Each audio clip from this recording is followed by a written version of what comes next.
everyone, Iris here, and today we are transforming watermelon into pizza!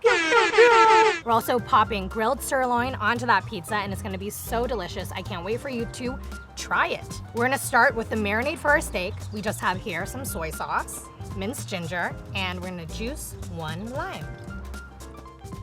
Give this a little stir, and that's it. Beautiful sirloin. Really nice, lean meat. Give it a nice little turn. So we're just going to let this steak marinate for 1 to 2 hours, and you can just give it a flip about halfway through to make sure both sides of the meat are really well marinated. We can move on to the star of our show. Okay. I have 2 secrets for you. One is finding a very heavy one for its size. It's gonna be a very juicy watermelon. There's more water content in, which is that sweetness, that juiciness. So the second trick is finding this guy.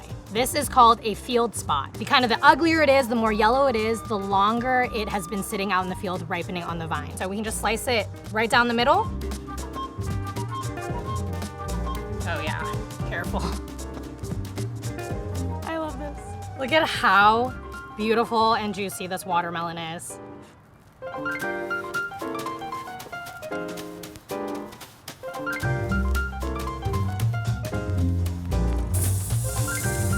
Sizzle.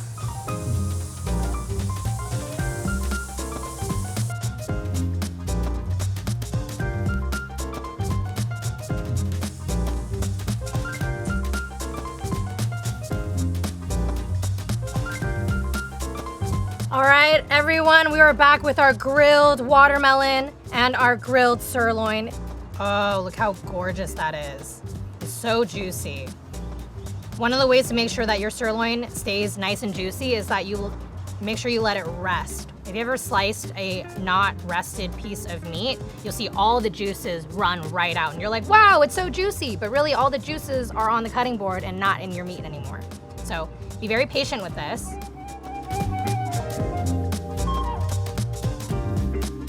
And again, if you're vegetarian or don't eat red meat, you can sub this with some feta, with any other protein that you'd like.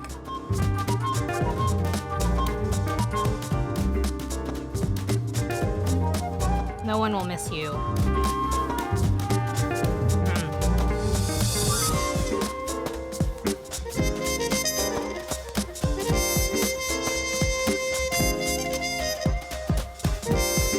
So now that you have your sirloin on your pizza, we can get on to the rest of the toppings.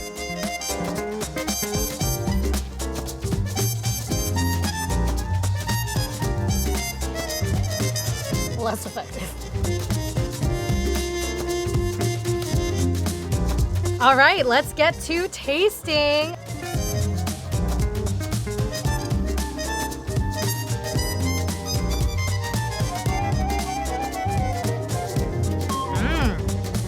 This is so delicious. This watermelon is so sweet. The steak is just perfectly cooked. That marinade has gone right through and really brought out a lot of nice savory umami that partners so well with the sweetness of the watermelon. The walnuts have this nice fresh crunch, and that glaze just pulls it all together. I'm loving this recipe. It's got a little bit of smokiness from the char, and it's really just a delicious way to have watermelon. This was grilled watermelon pizza, and this was Bussin Eats. We'll see you next time.